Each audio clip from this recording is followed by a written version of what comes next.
Del señor sanguíneo, inquieto y falto de voluntad por naturaleza, no se puede esperar consecuencia en nada, menos aún en levantarse todas las mañanas unos minutos más temprano para dedicar un rato a la oración y a la lectura de la Biblia. El señor colérico tiene la fuerza de voluntad suficiente para ser consecuente en todo aquello que se proponga hacer, pero su problema radica en que no ve la necesidad de la práctica de las devociones. Por naturaleza es un individuo tan seguro de sí mismo que aún después de su conversión le toma tiempo comprender, en forma personal, lo que Jesús quiso decir cuando afirmó que sin mí nada podéis hacer. Y aun cuando finalmente percibe la necesidad e inicia su práctica devocional en forma regular, debe luchar porque su mente activa y práctica revolotea en todas direcciones o planifica su actividad diaria, cuando se supone que está leyendo la palabra, orando o escuchando el sermón dominical. De los cuatro, el señor melancólico es, tal vez, el más regular en su vida devota, pero su capacidad analítica lo distrae con frecuencia. En la averiguación de una rebuscada y abstracta verdad teológica, en lugar de permitirle a Dios que le hable respecto a sus necesidades personales, desde el espejo de su verdad. Su vida regular de oración puede llegar a ser no otra cosa que un continuo quejarse y lamentarse ante Dios por la suerte de sus asuntos, al alimentar sus rencores y pasar revista a sus dificultades. De esa manera, su vida devocional puede tener un efecto negativo, al arrastrarlo a periodos de mayor desesperación que antes. No obstante, ello, cuando está bajo el control del Espíritu Santo, su vida de oración se caracteriza por dar gracias y por acatamiento del consejo de regocijaos en el Señor siempre. Otra vez digo, regocijaos. El señor flemático es capaz de recomendar la conveniencia de disponer, en forma regular, de algunos momentos de quietud como parte necesaria para la vida cristiana. Pero si no disciplina, por medio del Espíritu Santo, su natural inclinación a la lentitud, indolencia y a menudo indiferencia, jamás se dedicará a alimentarse regularmente con la palabra de Dios. Al ver estos 9 admirables rasgos que caracterizan al hombre lleno del Espíritu, no solamente contemplamos un cuadro panorámico de lo que Dios quiere que seamos, sino también de lo que Él quiere hacer de nosotros a pesar de nuestros naturales temperamentos. Pero debemos tener bien presentes que serán inútiles todos nuestros esfuerzos por mejorarnos a nosotros mismos y lograr cualquiera de esos rasgos en nuestras vidas sin contar con el poder del Espíritu Santo. De aquí sacamos la conclusión que el hecho aislado más importante en la vida de cualquier cristiano es el de ser llenado con el Espíritu Santo. Nos enfrentamos, pues, al supremo interrogante: ¿cómo podemos ser llenos con el Espíritu Santo? La respuesta a esa pregunta será el tema del próximo capítulo. Capítulo 7. ¿Cómo ser llenos del Espíritu Santo? Lo más importante en la vida de cualquier cristiano es contar con la plenitud del Espíritu Santo. El Señor Jesús dijo: sin mí nada podéis hacer. Cristo mora en los creyentes en la persona de su Espíritu Santo. De ahí que, si estamos llenos de su Espíritu, obra fecundamente a través nuestro. Si no estamos llenos del Espíritu Santo, somos improductivos. Todo lo que digamos para expresar hasta qué grado dependemos del Espíritu Santo será poco. Dependemos de Él para redarguirnos de nuestros pecados antes y después de nuestra salvación, para hacernos entender el Evangelio y nacer de nuevo, para darnos el poder de testificar, para guiarnos en nuestra vida de oración, es decir, para todo. No es de extrañar que los espíritus malignos hayan tratado de imitar fraudulentamente la obra del Espíritu Santo y provocar confusión en su tarea. Ningún tema de la Biblia ha provocado tanta confusión en el día de hoy como el tema que se refiere a ser llenos con el Espíritu Santo. Muchos espléndidos cristianos creen que ser llenos con el Espíritu Santo y hablar en lenguas o experimentar algún otro tipo de éxtasis emocional son una misma cosa. Y hay otros cristianos que, debido a los excesos que han observado o de los cuales tienen noticias en este aspecto, prácticamente han descartado las enseñanzas en cuanto a ser llenos con el Espíritu. Simplemente no reconocen la importancia del Espíritu en sus vidas. Satanás coloca 2 obstáculos en el camino del hombre. 1. Procura evitar que reciba a Cristo como Salvador. Y 2. Si fracasa en esto, trata de que no entienda la importancia del Espíritu Santo y de su obra. Si a pesar de sus esfuerzos en contrario, la persona se convierte, Satanás tiene dos maneras de abordarla. Hace todo lo posible para que los hombres asocien la idea de estar llenos del Espíritu con excesos emocionales, o de lo contrario, se va al otro extremo del movimiento pendular, tratando de que ignoren totalmente la existencia del Espíritu Santo. Una de las falsas emociones en boga, nacida de la enseñanza de alguna gente y no de la palabra de Dios, es que se produce una sensación especial cuando se recibe la plenitud del Espíritu Santo. Antes de explicar cómo se adquiere esa plenitud, conviene repasar lo que la enseñanza bíblica permite esperar que ocurra cuando somos llenos del Espíritu Santo. ¿Qué podemos esperar cuando somos llenos del Espíritu Santo? 1. Los 9 componentes temperamentales característicos de la vida llena del Espíritu, tal cual los establece Gálatas capítulo 5, versículos 22 al 23. Son amor, gozo, paz, paciencia, benignidad, bondad, fe, mansedumbre, templanza o dominio de sí mismo. Ya hemos examinado estos rasgos en detalle en el capítulo 6, pero su presencia en la vida del creyente comporta ulteriores manifestaciones. Toda persona que ha recibido la plenitud del Espíritu Santo manifestará esas características, y lo manifestará no como resultado de un esfuerzo o por desempeñar un papel o hacer su parte, sino simplemente porque el Espíritu controla su naturaleza. Muchos de los que aseguran que han sido llenos, o como algunos lo llaman, ungidos, nada saben de amor, gozo, paz, paciencia, gentileza, bondad, fe, mansedumbre o dominio propio. Sin embargo, esas virtudes constituyen el sello de garantía de las personas llenas del Espíritu Santo. 2. Un corazón gozoso y agradecido y un espíritu sumiso.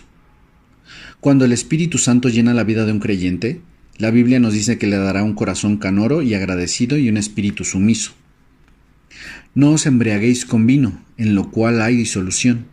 Antes bien, sed llenos del Espíritu, hablando entre vosotros con salmos, con himnos y cánticos espirituales, cantando y alabando al Señor en vuestros corazones, dando gracias siempre por todo al Dios y Padre, en el nombre de nuestro Señor Jesucristo. Someteos unos a otros en el temor de Dios. Efesios capítulo 5, versículos 18 al 21. Un corazón canoro y agradecido y un corazón sumiso, independiente de las circunstancias, no son cualidades de la naturaleza humana, por la cual solamente podemos apropiárnoslas si contamos con la plenitud del Espíritu. El Espíritu de Dios es capaz de cambiar el corazón entristecido o aherrojado, transformándolo en un corazón que canta y alaba a Dios. También tiene la facultad de transformar el espíritu rebelde del hombre, aumentando su fe a tal grado que lo convenza de que la vida radiante es la vida subordinada a la voluntad de Dios. Los 3 resultados de una vida llena del Espíritu son los mismos 3 resultados de una vida llena de la palabra, tal cual lo encontramos en Colosenses capítulo 3, versículos 16 al 18. La palabra de Cristo mora en abundancia en vosotros, enseñándoos y exhortándoos unos a otros en toda sabiduría, cantando con gracia en vuestros corazones al Señor con salmos e himnos y cánticos espirituales. Y todo lo que hacéis, sea de palabra o de hecho, hacedlo todo en el nombre del Señor Jesús, dando gracias a Dios Padre por medio de Él. Casadas, estén sujetas a vuestros maridos, como conviene al Señor. No es una mera coincidencia que los resultados de una vida llena del Espíritu sean los mismos que los de una vida llena de la palabra. El Señor Jesús dijo que el Espíritu Santo es el Espíritu de verdad, y lo mismo dijo de la palabra de Dios cuando manifestó que tu palabra es verdad. El Espíritu Santo es el autor de la palabra de Dios, y por ello es fácil comprender que se operan los mismos resultados en una vida llena de la palabra que en una vida llena del Espíritu. Ponemos así al descubierto el error de aquellos que sostienen que el Espíritu Santo se recibe de forma espectacular y de una vez para siempre, y no como resultado de una íntima relación con Dios, que Jesús describe como permaneced en mí. Esta relación la experimenta el cristiano cuando Dios intima con él y llena su vida por medio de la palabra de verdad. y cuando el cristiano intima con Dios en oración, guiado por el Espíritu de verdad. La conclusión a que arribamos es que el cristiano que está lleno del Espíritu será henchido de la palabra, y el cristiano lleno de la palabra, que obedece al Espíritu, será henchido del Espíritu. 3. El Espíritu Santo nos da poder para ser testigos. Hechos capítulo 1 versículo 8. Pero recibiréis poder cuando haya venido sobre vosotros el Espíritu Santo, y me seréis testigos en Jerusalén, en toda Judea, en Samaria y hasta lo último de la tierra. El Señor Jesús les dijo a sus discípulos que os conviene que yo me vaya, porque si no me fuere, el Consolador, o Espíritu Santo, no vendría a vosotros. Juan capítulo 16 versículo 7.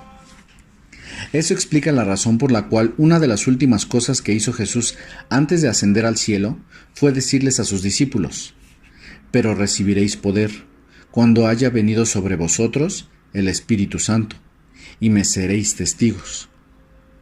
A pesar de que sus discípulos habían acompañado a Jesús durante 3 años, habían escuchado todos sus mensajes y eran los testigos mejor entrenados que tenía, les dio instrucciones que no se fueran de Jerusalén, sino que esperasen la promesa del Padre.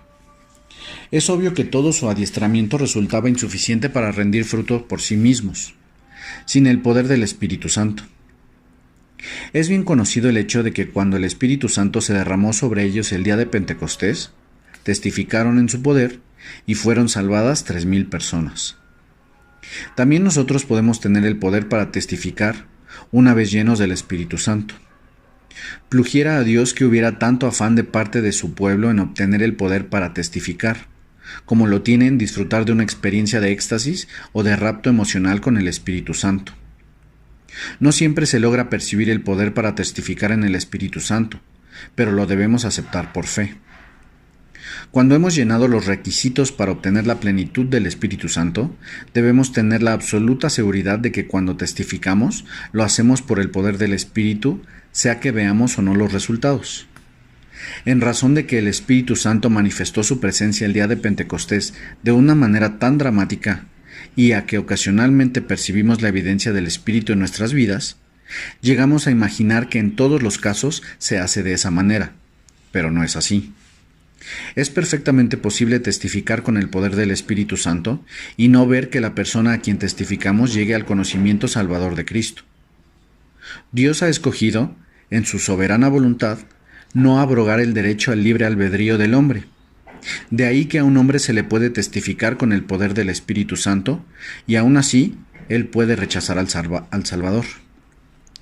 En esos casos, el testigo pudiera albergar la errónea idea de un rotundo fracaso, por el mero hecho de no haber tenido éxito. El éxito al testificar y el poder para hacerlo son dos cosas totalmente distintas.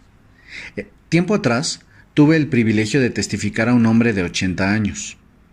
Debido a su avanzada edad y a un cierto problema que lo afectaba, puse todo mi empeño para contar con la plenitud del Espíritu Santo antes de ir a su casa.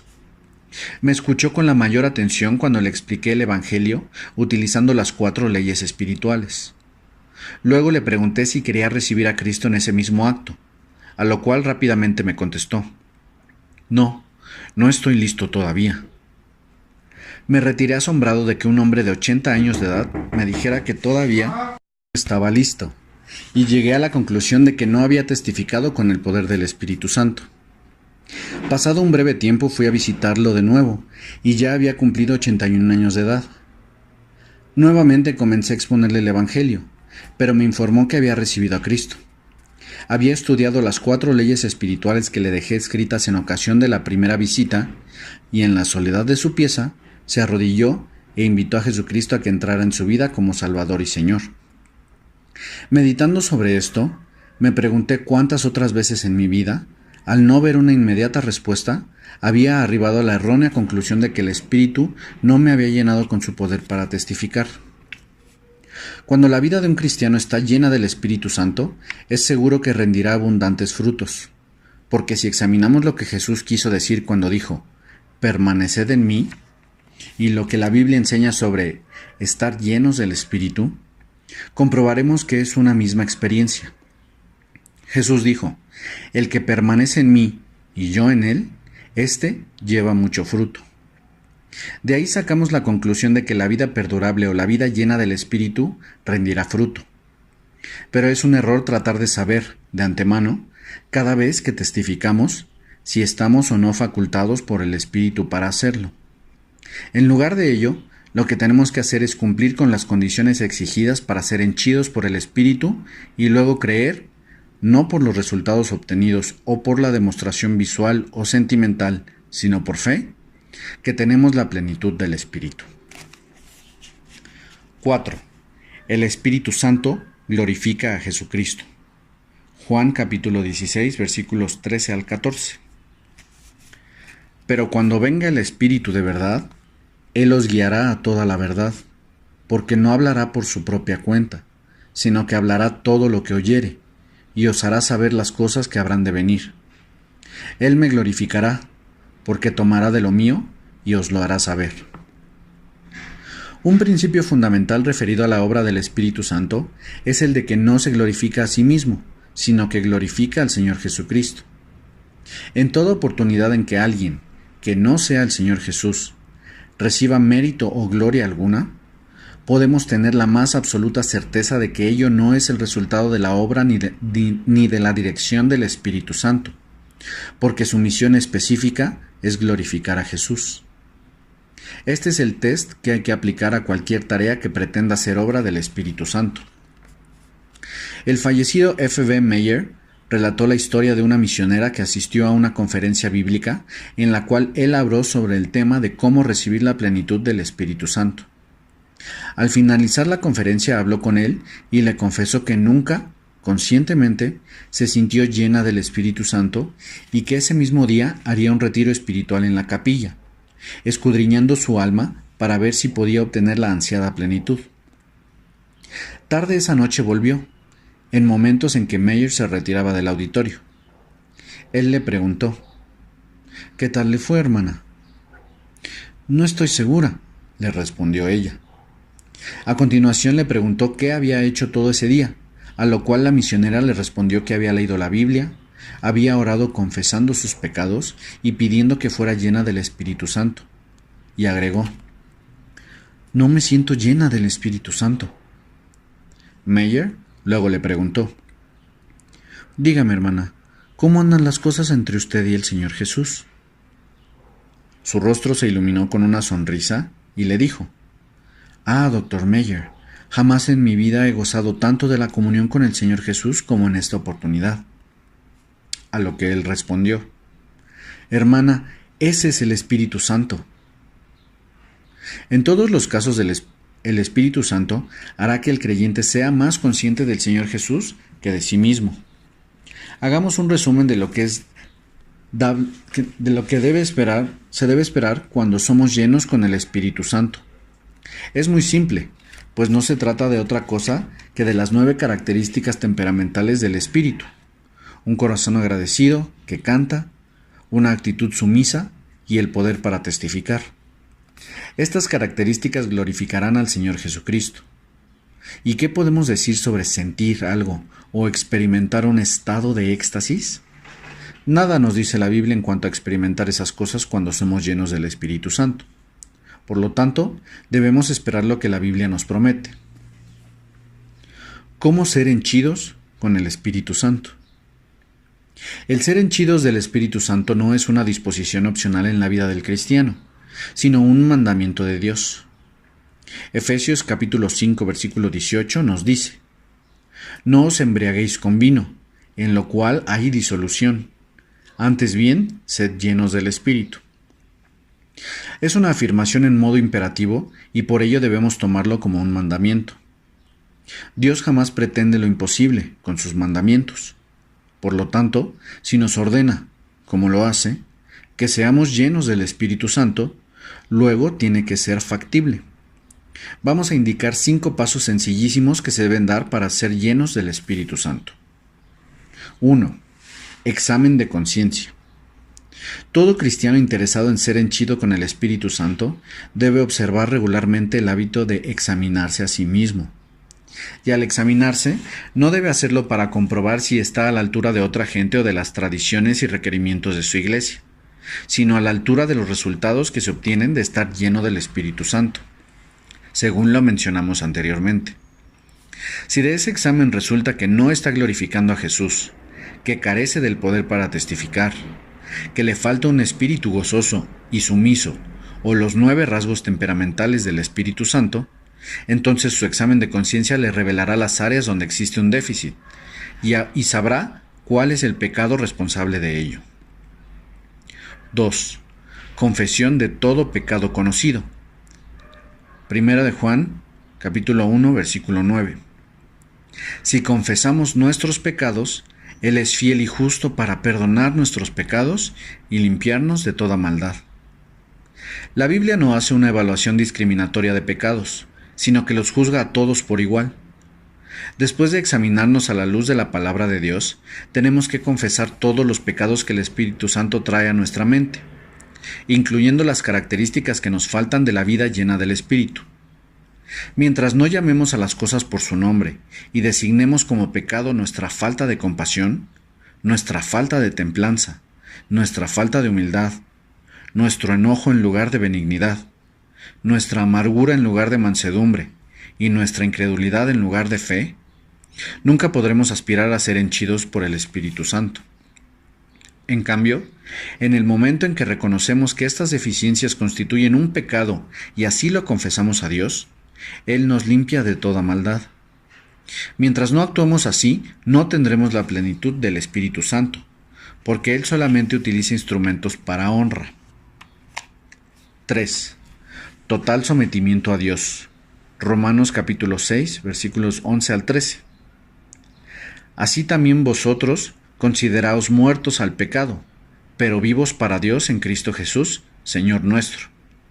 No reine, pues, el pecado en vuestro cuerpo mortal, de modo que lo obedezcáis en sus concupiscencias, ni tampoco presentéis vuestros miembros al pecado como instrumentos de iniquidad, sino presentaos vosotros mismos a Dios como vivos de entre los muertos, y vuestros miembros a Dios como instrumentos de justicia. Para ser llenos con el Espíritu Santo, debemos ponernos íntegramente a disposición de Dios para hacer todo aquello que el Espíritu Santo nos ordene.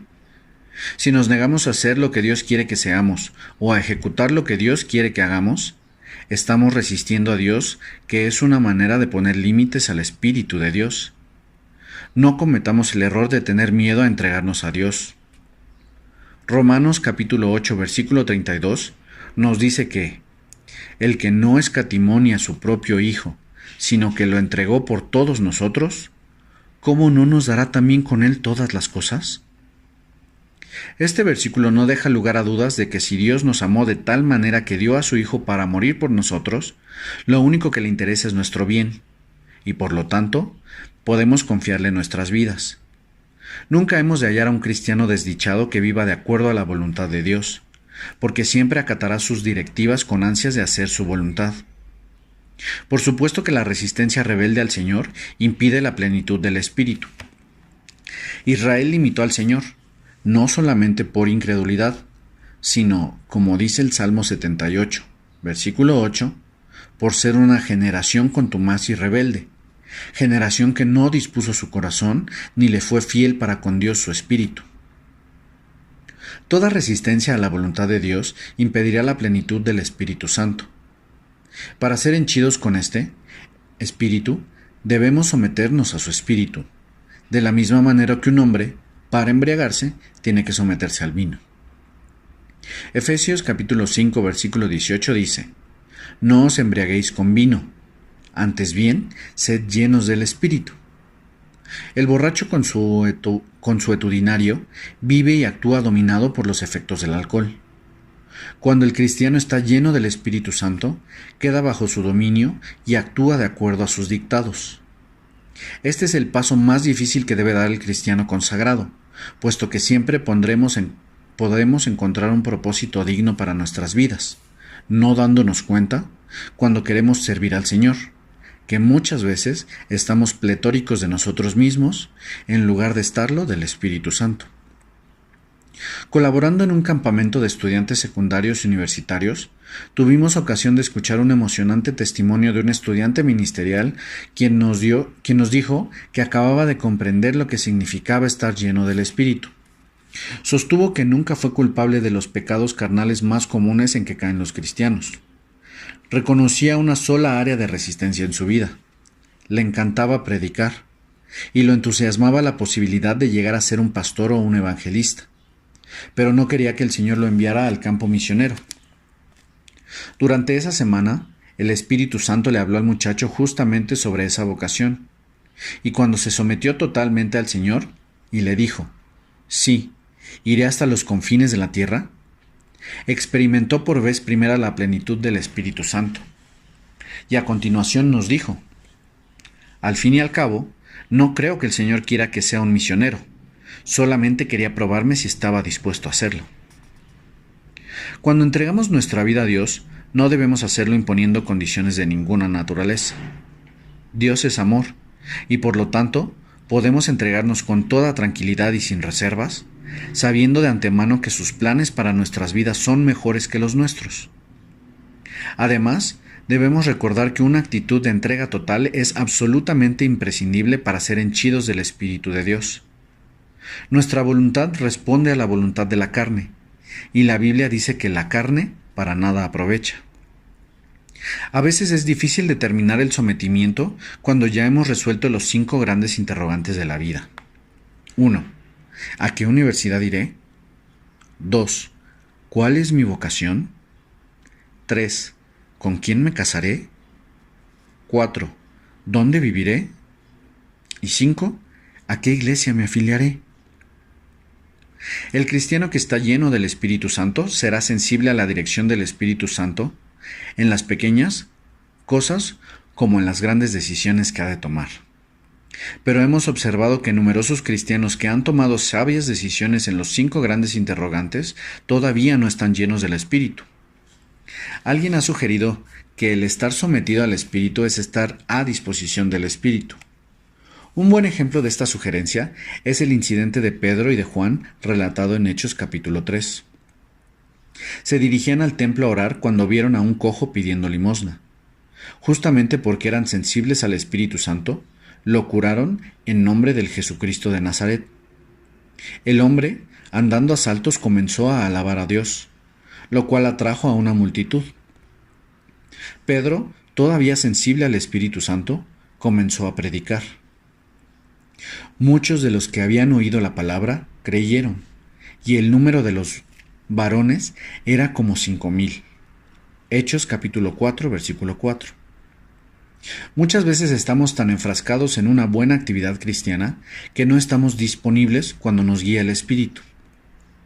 En mi propia experiencia he constatado que cuando alguien me ha pedido que haga una buena acción y me he negado a hacerlo, es la carne la que ha obrado y no el Espíritu. Más de un cristiano ha respondido con un rotundo no cuando el Espíritu Santo le ha ofrecido la oportunidad de enseñar en la escuela dominical. Podrá arguir que fue el superintendente de la escuela dominical el que hizo el ofrecimiento, pero él, antes de hacerlo, buscó la dirección del Espíritu Santo. Muchos cristianos dicen, «Heme aquí, Señor, utilízame». Pero cuando se les pide hacer visitación o testificar, están demasiado ocupados pintando o jugando al bowling en otra cualquier actividad que interfiere. ¿Cuál es el problema? Simplemente que no están disponibles. Cuando un cristiano se somete a Dios, como vivo de entre los muertos, da tiempo para hacer lo que el Espíritu le indica que haga. 4. Pedir ser henchidos del Espíritu Santo. Lucas capítulo 11, versículo 13. Pero si vosotros, siendo malos, sabéis dar buenas dádivas a vuestros hijos, ¿cuánto más vuestro Padre Celestial dará el Espíritu Santo a los que se lo piden? Cuando un cristiano ha hecho un minucioso examen de conciencia, ha confesado todos sus pecados conocidos y se ha sometido sin reservas a Dios, está listo para hacer la única cosa que debe hacer para recibir el Espíritu de Dios. Simplemente pedir ser lleno con el Espíritu Santo. Toda insinuación a los creyentes de hoy de que deben esperar o demorar, o esforzarse, o sufrir, es insinuación humana. La única excepción fueron los discípulos, que tuvieron que esperar a que llegara el día de Pentecostés. Desde ese día en adelante, lo único que tienen que hacer los hijos de Dios es pedir ser llenos del Espíritu, y serán henchidos. El Señor Jesús compara esto con el trato que damos a nuestros hijos terrenales. Por supuesto que un buen padre no obligará a sus hijos a pedirle algo que Él ya les ordenó tomar. ¿Cuánto menos nos obligará Dios a rogar ser llenos del Espíritu Santo cuando Él ya lo ha ordenado? Es así de simple, pero no olvidemos el quinto paso. 5. Creamos estar llenos del Espíritu Santo y seamos agradecidos por ello. Pero el que duda sobre lo que come es condenado, porque no lo hace con fe, y todo lo que no proviene de fe es pecado. Romanos 14, versículo 23. Dad gracias en todo, porque esta es la voluntad de Dios para con vosotros en Cristo Jesús. Primera Tesalonicenses capítulo 5, versículo 18. Para muchos cristianos, este es el punto donde ganan o pierden la batalla. Después de examinarse, confesar sus pecados conocidos, someterse a Dios y pedir ser llenos del Espíritu, se ven enfrentados a tomar una decisión: creer que están llenos o retirarse con incredulidad. En este caso han pecado, porque todo lo que no proviene de fe es pecado. El mismo cristiano que al actuar en forma personal le dice al nuevo converso: tómele la palabra a Dios en todo lo concerniente a la salvación, halla difícil aplicar ese consejo a sí mismo respecto a ser lleno del Espíritu Santo. ¿Puede asegurarle a un recién nacido en Cristo, que carece de la seguridad de la salvación, que no debe dudar un instante de que Cristo entró en su vida, porque Él prometió hacerlo así si se lo invitaba a entrar? Dios siempre guarda su palabra. Qué hermoso sería si ese mismo obrero sincero del Señor le creyera a Dios cuando dice: ¿cuánto más vuestro Padre Celestial dará el Espíritu Santo a los que se lo piden?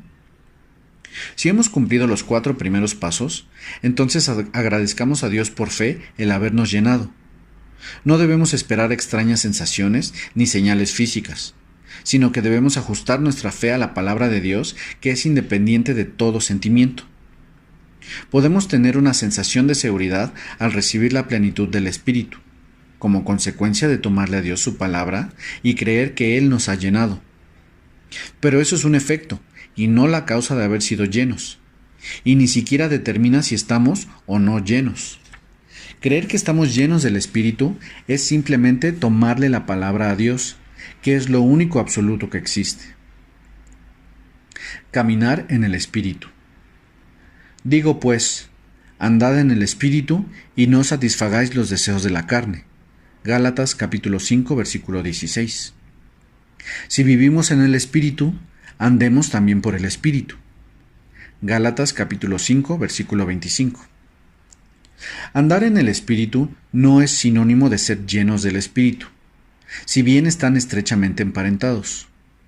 Una vez observadas las 5 reglas para obtener la plenitud del Espíritu Santo, podemos andar en el Espíritu por el sencillo expediente de guardarnos de apagar o apesadumbrar al Espíritu, como lo veremos en los 2 próximos capítulos, y ajustarnos a los 5 pasos mencionados cada vez que percibamos que el pecado se ha metido subrepticiamente en nuestras vidas. El ser llenos con el Espíritu Santo no es una experiencia aislada que ocurre una vez y para siempre. Todo lo contrario, debería repetirse diariamente. Esto puede suceder cuando estamos arrodillados durante nuestras devociones, en la mesa del desayuno, caminando al trabajo, barriendo el piso de la cocina, al hablar por teléfono, es decir, en todo momento y lugar. En efecto, andar en el Espíritu nos pone en permanente comunión con Dios, que es lo mismo que morar en Cristo. Andar en el Espíritu es librarnos de nuestras debilidades. Aún nuestras mayores debilidades pueden ser superadas por el Espíritu Santo. En lugar de estar dominados por nuestras debilidades, podemos ser dominados por el Espíritu Santo. Esa es la voluntad de Dios para todos los creyentes. Capítulo 8. La ira entristece al Espíritu Santo. Ninguna palabra corrompida salga de vuestra boca, sino la que sea buena para la necesaria edificación, a fin de dar gracia a los oyentes. Y no contristéis al Espíritu Santo de Dios, con el cual fuisteis sellados para el día de la redención. Quítense de vosotros toda amargura, enojo, ira, gritería y maledicencia, y toda malicia. Antes sed benignos unos con otros, misericordiosos, perdonándonos unos a otros, como Dios también os perdonó a vosotros en Cristo. Efesios capítulo 4, versículos 29 al 32.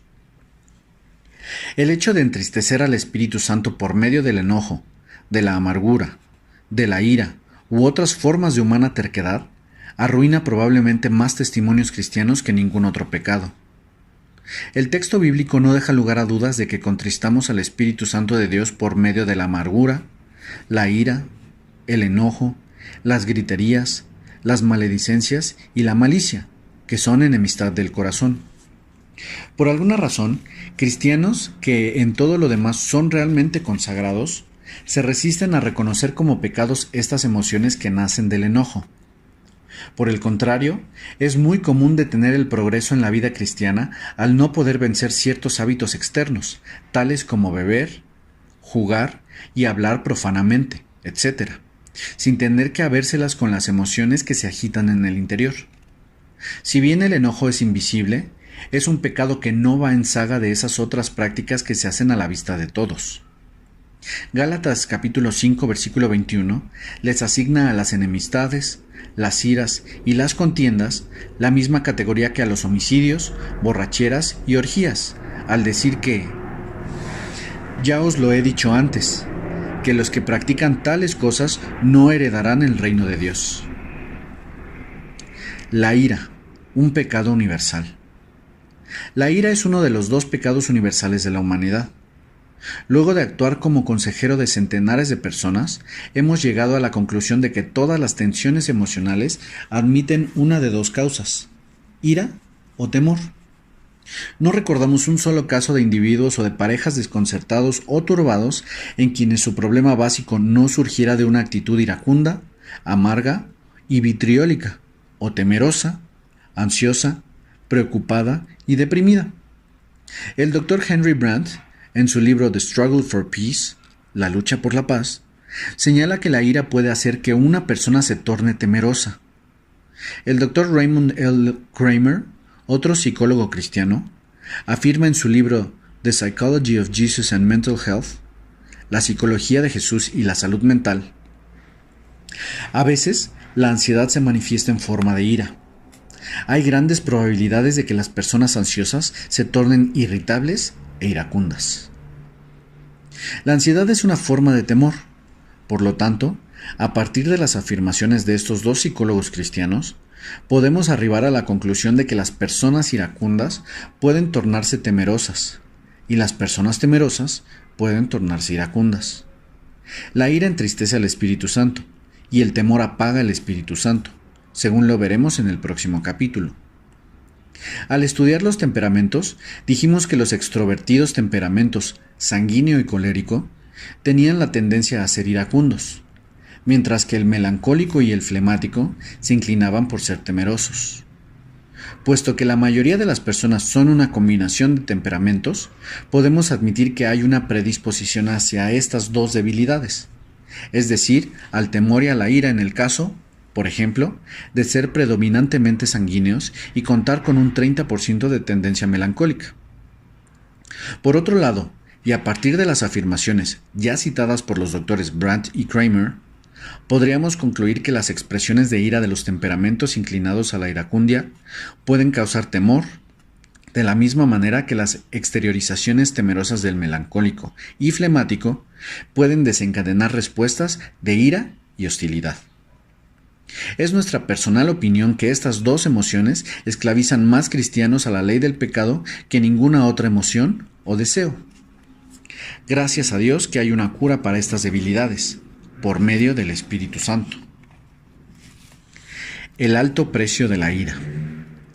Si los hombres realmente comprendieran el alto precio que tienen que pagar por la ira contenida, o por la amargura, o por el enojo, buscarían algún remedio para ese mal. Hemos de considerar el alto precio de la ira desde los puntos de vista emocional, social, físico, financiero y, más importante que los demás, espiritual. Inciso A. Emocionalmente.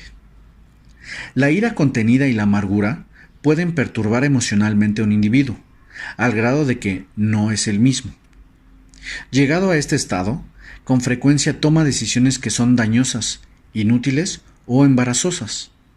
Somos por naturaleza seres intensamente emocionales, hechos así por Dios. Pero si permitimos que nos domine la ira, sofocaremos la exquisita emoción del amor. Hay hombres que llevan a sus hogares las inquinas y tirrias de la oficina, y subconscientemente dejan que su enojo impida las manifestaciones de amor hacia su esposa e hijos. En lugar de disfrutar de sus familias y ser disfrutados por ellas, permiten que sus mentes y emociones cavilen sobre los disgustos del día. La vida es demasiado corta y los momentos que estamos en casa demasiado breves para pagar semejante precio por el enojo. El Dr. S. E. Macmillan, médico cristiano, escribió un libro interesantísimo titulado None of These Diseases, ninguna de estas enfermedades. Extractamos algunas de sus reflexiones. En el preciso instante en que comienzo a odiar a un hombre, me transformo en su esclavo. Ni siquiera puedo disfrutar de mi trabajo porque él controla mis pensamientos. Mi resentimiento produce una excesiva cantidad de hormonas de tensión y me canso a las pocas horas de trabajo. El trabajo del cual antes disfrutaba ahora me resulta penoso. Ni siquiera siento placer en las vacaciones. El hombre que odio me persigue donde quiera que vaya. No puedo escapar de la garra con que me aprieta mi mente. Cuando el mozo del restaurante me sirve un bistec de solomillo y filete con papas fritas, espárragos, ensalada, torta de frutillas con helado, me da lo mismo que si fuera pan duro y agua. Mis dientes mastican la comida y la trago, pero el hombre que odio no me permite disfrutarla. El hombre que odio puede estar a kilómetros de distancia de mi dormitorio, pero, más cruel que un capataz de esclavos, castiga mis pensamientos hasta ponerme tan frenético que el muelle colchón de mi cama se transforma en potro de tormento. La ira toma muchas formas. Hay quienes no se consideran iracundos porque no saben los distintos disfraces tras los cuales se oculta la ira. La siguiente tabla describe 16 variantes de la ira: amargura, malicia, gritería, envidia, resentimiento, intolerancia, crítica, venganza, ira, odio, disensiones, celos, agresión, habladurías, sarcasmo, implacabilidad. Inciso B. Socialmente. No es nada agradable alternar con personas iracundas. En consecuencia, los iracundos, quejosos y malhumorados son gradualmente suprimidos de los compromisos sociales o excluidos de las reuniones donde hay sana diversión. Este es el precio que a menudo hay que pagar por la ira del cónyuge, lo que a su vez aumenta el enojo que media entre ambos y cercena lo que de otra manera podría ser una magnífica relación. El precio social que hay que pagar por la ira interior y la amargura se exacerba con la edad. Todos hemos oído que alguien alguna vez pregunta: ¿han notado qué testarudo e intratable se está volviendo el abuelo al ponerse viejo? En realidad no se ha producido ningún cambio. Lo que sucede es que a medida que avanza en edad, el abuelo pierde algunas de sus inhibiciones y el deseo de agradar a otros y retorna a las más primitivas reacciones de la infancia. Los niños no tratan de esconder sus sentimientos, sino que los expresan sin cortapisa. Las personas de edad avanzada retoman ese hábito. El abuelo comienza a actuar tal como se sintió toda su vida. Es insoportable tenerlo cerca de uno con su amargura, su resentimiento y su compasión de sí mismo, que a su vez le hace más difícil sobrellevar su ancianidad. Qué tragedia si el abuelo es un cristiano y no le permitió al Espíritu Santo de Dios que hiciera morir las obras de la carne, muchos años atrás. Inciso C. Físicamente. Resulta difícil separar el precio físico que se paga por la ira del precio económico, porque la ira y la amargura producen un estado de gran tensión, que a su vez causa un malestar físico. de modo que los cristianos malgastan inútilmente miles de dólares en médicos y en remedios. Los médicos y las asociaciones médicas de hoy en día han publicado numerosas estadísticas que demuestran que del 60 hasta el 90% de las enfermedades reconocen por causa de las emociones, y la ira y el temor son los principales culpables. Pensemos nada más en los misioneros que podrían ser enviados al extranjero y en las iglesias que podrían construirse con el 60% del dinero que los cristianos gastan en medicamentos. Si es correcta la estimación de los médicos, y no tenemos razón alguna para creer lo contrario, esto es dinero y talentos malgastados. ¿Cómo pueden las emociones causar males físicos? La explicación es muy sencilla, pues nuestra estructura física está intrincadamente ligada a nuestro sistema nervioso. Toda vez que el sistema nervioso se pone en tensión debido a la ira o al temor, afecta negativamente una o más partes del cuerpo. Tanto el Dr. Macmillan como el Dr. Brandt citan en sus libros una ilustración, a modo de ejemplo, dibujada por el Dr. Surgeon English en su libro titulado The Automatic Nervous System, el sistema nervioso automático.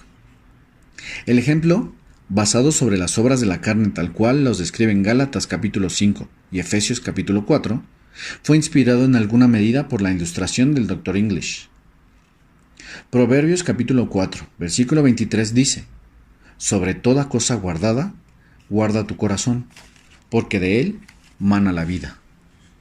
Por lo tanto, el corazón al cual se refería el autor de Proverbios no era la bomba aspirante impelente que reconocemos como órgano central del sistema circulatorio, sino el centro de las emociones localizado entre ambas sienes. Para estimular un músculo cualquiera del cuerpo y hacer que se contraiga y ejecute un movimiento, debe recibir una orden que se gesta en el centro emocional, y de ahí se dirige al músculo que la solicitó. Esta orden o mensaje se desplaza con la velocidad del rayo y no somos conscientes de la fuente en la cual se originó. Por ejemplo, cuando el jugador de béisbol que está situado entre la segunda base y la tercera ve la pelota como un fogonazo a su izquierda, su cuerpo, brazos y piernas se mueven en lo que pareciera ser un solo, coordinado y espontáneo movimiento. Pero nada tiene de espontáneo. Antes de hacer el más mínimo movimiento con sus músculos, su centro emocional envió sus impulsos para la acción a través del sistema nervioso, informando a los miembros con exactitud lo que debían hacer en una situación dada. Si el centro emocional es normal, entonces las funciones del cuerpo también serán normales.